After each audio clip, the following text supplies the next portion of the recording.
ಯಾವತ್ತೂ ರೈತರು ಅನ್ನ ಬೆಳೆಯೋದಿಲ್ಲ, ವಿಶ್ವಾಸ ಬೆಳೆಸ್ತಾರೆ ಅವರು. ಅನ್ನದ ಜೊತೆಗೆ ವಿಶ್ವಾಸನ ಖಂಡಿತವಾಗಿ. ಅದಕ್ಕೋಸ್ಕರ ರೈತರಿಗೆ ದೊಡ್ಡ ಮಟ್ಟ ಹೆಸರು ಬರೋದು. ಯಾವತ್ತೂ ಇದೇ ಥರ ಹಚ್ಚ ಹಸಿರು ಇರೋದು. ಅವ್ರ ಮನಸ್ಸು ಅದೇ ಥರ ಯಾವತ್ತೂ ಹಸಿರೇ. ಓಕೆ.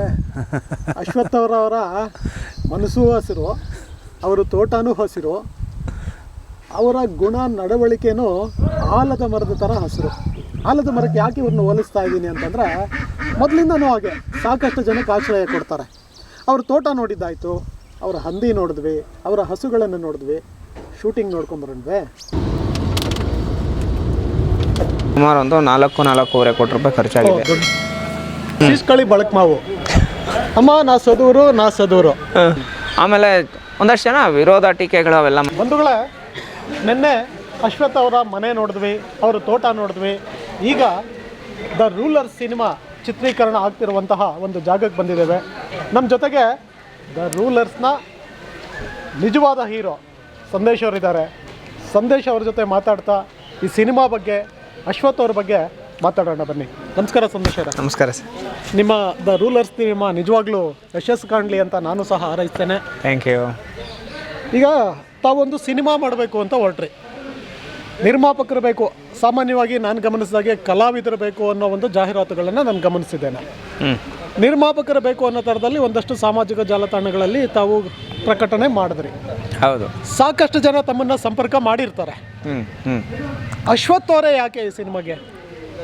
ಸರ್, ಈಗ ಈ ಸಿನಿಮಾ ಬಗ್ಗೆ ನಾವು ಹೇಳ್ಬೇಕಂದ್ರೆ ಈಗಾಗಲೇ 80% ಶೂಟಿಂಗ್ ಕಂಪ್ಲೀಟ್ ಆಗಿದೆ. ಓಕೆ. ದೊಡ್ಡ ದೊಡ್ಡ ಆ್ಯಕ್ಟರ್ಸ್ ಎಲ್ಲ ಬಂದು ಇವಾಗ ನೀವು ನೋಡ್ತಾ ಇದ್ದೀರಾ, ಬಂದು ಆ್ಯಕ್ಟ್ ಮಾಡ್ತಾ ಇದ್ದಾರೆ. ವಾಲಂಟ್ರಿಯಾಗೆ ಒಂದಷ್ಟು ಜನ ಆ್ಯಕ್ಟರ್ಸ್ ಬಂದು ಆ್ಯಕ್ಟ್ ಮಾಡ್ತಾ ಇದ್ದಾರೆ.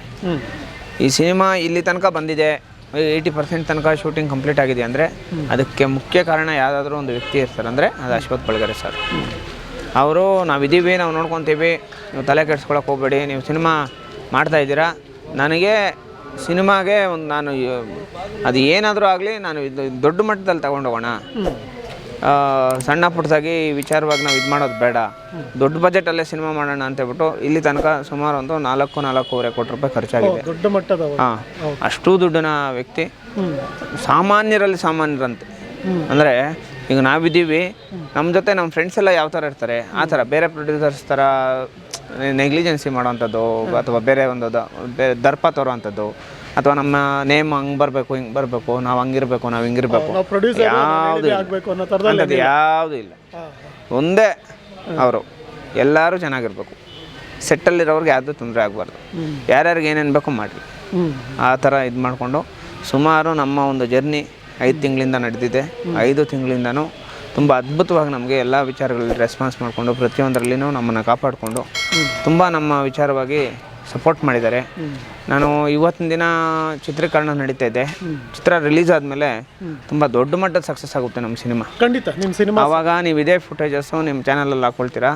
ಇವತ್ತು ನಿಮ್ಮ ಮುಖಾಂತರ ಹೇಳ್ತಾ ಇದ್ದೀನಿ, ಸಿನಿಮಾ ರಿಯಲ್ ಸ್ಟೋರಿ, ಯಾವ ಮಟ್ಟಕ್ಕೆ ಇದಕ್ಕೆ ನಾವು ಕಷ್ಟಪಟ್ಟಿದ್ದೀವಿ, ಯಾವ ಮಟ್ಟಕ್ಕೆ ನಾವು ಡೆಡಿಕೇಶನಲ್ಲಿದ್ದೀವಿ ಅಂತೇಳ್ಬಿಟ್ಟು ಮುಂದಿನ ದಿನಗಳಲ್ಲಿ ಆ ಸಿನಿಮಾ ರಿಸಲ್ಟ್ ಮುಖಾಂತರ ನೀವು ನೋಡ್ತೀರಾ. ಅದ್ಭುತವಾಗಿರೋಂಥ ಒಂದು ಸ್ಟೋರಿನ ನಾವು ಮಾಡಿದ್ದೀವಿ. ಸ್ಟೋರಿ ಚೆನ್ನಾಗಿಲ್ಲ ಅಂದಿದ್ರೆ ಆ್ಯಕ್ಟ್ರಸ್ ಬರ್ತಾಯಿದ್ದಿಲ್ಲ.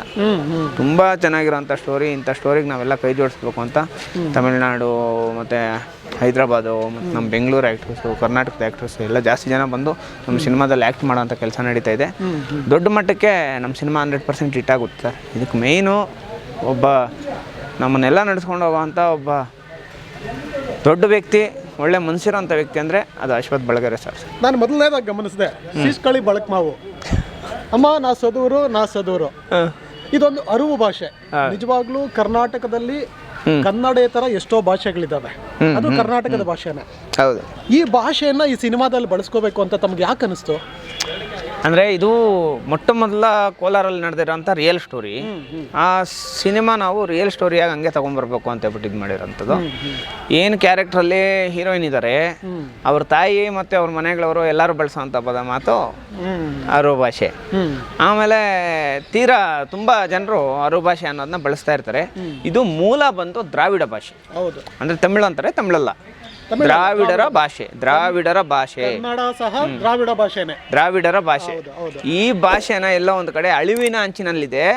ಜಾಸ್ತಿ ಜನ ನಮ್ಮವರಾಗಿದ್ಕೊಂಡು ದಲಿತರಾಗಿದ್ಕೊಂಡು ಈ ಭಾಷೆ ಮಾತಾಡಿದ್ರೆ ಎಲ್ಲಿ ನಮ್ಮನ್ನು ಎಸ್ ಸಿ ಅಂತಾರೋ ಅಂತ ಹೇಳ್ಬಿಟ್ಟು ಮಾತಾಡ್ತಾ ಇಲ್ಲ. ನಾವ್ಯಾಕೆ ನಮ್ಮ ಒಂದು ಪೂರ್ವಿಕರು ತಗೊಂಡ್ಬಂದಿರೋಂಥ ಸಂಸ್ಕೃತಿ ನಾವ್ಯಾಕೆ ಬಿಡ್ಬೇಕು? ನಾವು ಸಿನಿಮಾ ಮಾಡ್ತಾ ಇದ್ದೀವಿ, ತೋರ್ಸೋಣ ಅಂತ ಹೇಳ್ಬಿಟ್ಟು ನಾವು ತೋರಿಸ್ತಾ ಇದ್ದೀವಿ. ಜಾಸ್ತಿ ಜನ ಒಂದು ಲ್ಯಾಂಗ್ವೇಜ್ನ ಒಪ್ಕೊಂಡಿದ್ದಾರೆ. ಅದನ್ನು 1 ಮಿಲಿಯನ್ ಮೇಲೇ ವ್ಯೂಸ್ ಹೋಗಿದೆ. ನಾವು ಒಂದು ಜಸ್ಟ್ 12 ಸೆಕೆಂಡ್ ಒಂದು ವಿಡಿಯೋ 1 ಮಿಲಿಯನ್ ಮೇಲೆ ವ್ಯೂಸ್ ಹೋಗಿದೆ. ಅದನ್ನು ತುಂಬ ಜನ ಮೆಚ್ಕೊಂಡಿದ್ದಾರೆ, ಎಲ್ಲ ಮಾಡಿದ್ದಾರೆ. ಆಮೇಲೆ ಒಂದಷ್ಟು ಜನ ವಿರೋಧ ಟೀಕೆಗಳು ಅವೆಲ್ಲ ಮಾಡ್ತಾ ಇದ್ದಾರೆ. ವಿರೋಧ ಟೀಕೆಗಳು ಅವೆಲ್ಲ ಮಾಡ್ತಾ ಇದ್ದಾರೆ. ಏನಕ್ಕೆ ಬೇಕೀಗ ಹಂಗೆ ಹಿಂಗೆ ಅಂತ ಹೇಳ್ಬಿಟ್ಟು. ಸಿನಿಮಾದಲ್ಲಿ ತುಂಬ ಕೆಟ್ಟದೆಲ್ಲ ತೋರಿಸ್ತಾರೆ. ಏನಕ್ಕೆ ತೋರಿಸ್ತಾರೆ ಅಂದರೆ ಸಿನಿಮಾ ಓಡಲಿ ಅಂತ. Commercial purpose. ನಾನು ಕೆಟ್ಟದ್ದು ತೋರಿಸಿಲ್ಲ. ನಮ್ಮ ಜನರ ಪರಿಸ್ಥಿತಿಗಳು, ಸ್ಥಿತಿಗತಿಗಳನ್ನ ತೋರಿಸಿದ್ದೀನಿ. ನಮ್ಮ ಜನರನ್ನ ಬಾಬಾ ಸಾಹೇಬ್ರನ್ನೇ ಥಿಯೇಟ್ರಲ್ಲಿ ತೋರಿಸ್ಬಾರ್ದು ಅನ್ನೋ ವಾದಗಳು ನಮ್ಮ ಜೊತೆ ನಮ್ಮ ಒಂದು ಸಿನಿಮಾ ವಿಚಾರಕ್ಕೆ ಬಂದಾಗ ಬಾಬಾ ಸಾಹೇಬ್ರನ್ನ ಥಿಯೇಟ್ರಲ್ಲಿ ತೋರಿಸ್ಬಾರ್ದು ಅಂತ ಹೇಳ್ಬಿಟ್ಟು ನಮಗೇನೆ ವಾರ್ನಿಂಗ್ ಮಾಡಿದ್ದಾರೆ. ಬೆಳಕೆ ಇಲ್ದಿರಾ ಬೆಳಕು ಅಂತ ಜೋರಾಗಿ ಕೂಗಿ ಜನರನ್ನ ಮೌಢ್ಯತೆ ಕರ್ಕೊಂಡು ಹೋಗ್ತಾ ಇರೋಂಥ ಒಂದು ಕಾಲಘಟ್ಟದಲ್ಲಿ ಇಡೀ ಭಾರತ ದೇಶಕ್ಕೆ ಬೆಳಕಾಗಿರೋಂಥ ವ್ಯಕ್ತಿ ಬಾಬಾ ಸಾಹೇಬ್ ಡಾಕ್ಟರ್ BR ಅಂಬೇಡ್ಕರ್ ಅವರು. ಹೌದು. ಇಡೀ ಪ್ರಪಂಚಕ್ಕೆ ದ ಸಿಂಬಲ್ ಆಫ್ ನಾಲೆಡ್ಜ್ ಅಂದರೆ ಜ್ಞಾನದ ಸಂಕೇತ ಅಂಬೇಡ್ಕರ್ ಅವರು. ನೀವು ಇಲ್ದಿರ ಇರೋ ದೇವ್ರನ್ನ ತೋರಿಸೋದಾದ್ರೆ ನಾವು ಇರೋ ದೇವ್ರನ್ನ ತೋರಿಸ್ತೀವಿ. ನಿಮ್ಮ ಕೈಯಲ್ಲಿ ಏನಾಗುತ್ತೋ ಮಾಡ್ಕೊಳ್ಳಿ. ಅಂಬೇಡ್ಕರ್ ಅವ್ರನ್ನ ಸ್ಕ್ರೀನಲ್ಲಿ ತೋರಿಸ್ತೀವಿ. ನಿಮ್ಮ ಕೈಯಲ್ಲಿ ಏನೇನಾಗ್ತಿತ್ತೋ ಮಾಡ್ಕೊಳ್ರಿ.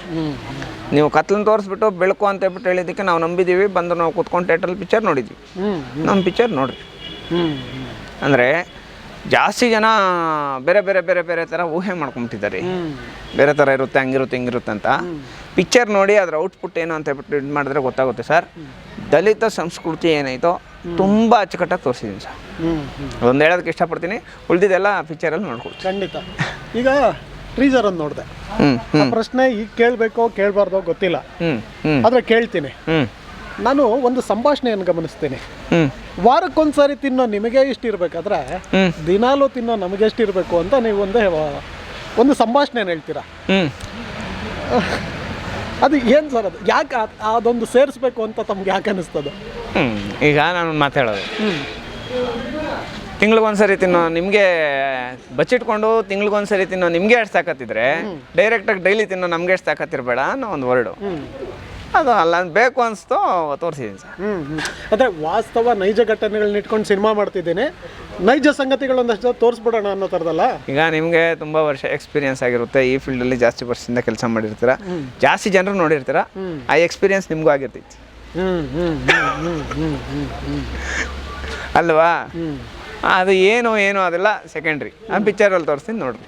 ಓಕೆ ಸ್ನೇಹಿತರ, ಇದು ಸಂದೇಶ್ರವರ ಮಾತು.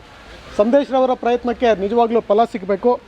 ಆಮೇಲೆ ಇಲ್ಲೇನಾಗ್ಬಿಟ್ಟಿದೆ ಅಂತಂದರೆ ಅಂಬೇಡ್ಕರ್ ಬಗ್ಗೆ ಬರೀ SCಗಳಿಗೆ ಹೇಳೋದಲ್ಲ, ದಲಿತರ ಸಮಸ್ಯೆಗಳ ಬಗ್ಗೆ ಬರೀ ದಲಿತರೇ ನೋಡೋದಲ್ಲ.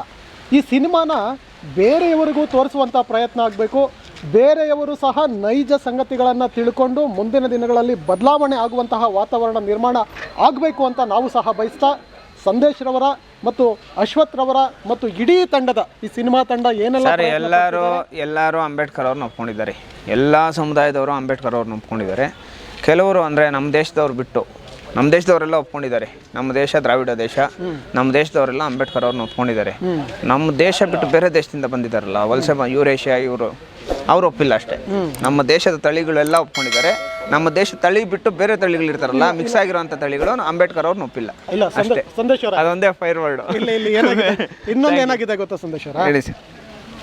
ಅಂಬೇಡ್ಕರ್ ಅಂದರೆ ಬರೀ SC STಗಳಿಗೆ ಈಗ ತಾವೇನು ಹೇಳ್ತಿದ್ದೀರಾ ನನಗೆ ಅರ್ಥ ಆಯಿತು. ಯಾರು ಬಂದರು ಏನೋ ಆರ್ಯ ದ್ರಾವಿಡ ಇದು ಕತೆ ನನಗೆ ಅರ್ಥ ಆಯಿತು.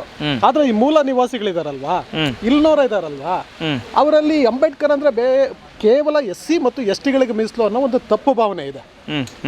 ಎಲ್ಲ ಜಾತಿಯ ಬಡವರು, ಎಲ್ಲ ಭಾರತೀಯರು ಇವತ್ತು ಅಂಬೇಡ್ಕರ್ನ ಒಪ್ಕೋಬೇಕಾಗಿದೆ. ವಾಸ್ತವವಾಗಿ ಒಪ್ಕೊಂಡಿಲ್ಲ.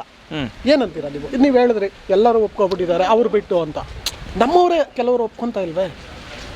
ಅದೇ ಸರ್ ನಾನು ಹೇಳ್ತಾ ಇರೋದು. ಅವರು ನಮ್ಮವ್ರು ಯಾರು ಅಂಬೇಡ್ಕರ್ ಅವ್ರನ್ನ ಒಪ್ಪಿಲ್ಲೋ ಅವರು ನಮ್ಮ ತಳಿಗಳಲ್ಲ, ನಮ್ಮವ್ರಿಗೆ ಹುಟ್ಟಿಲ್ಲ. ಇದೊಂದು ಹೇಳೋದಕ್ಕೆ ಇಷ್ಟಪಡ್ತೀನಿ. Thank you.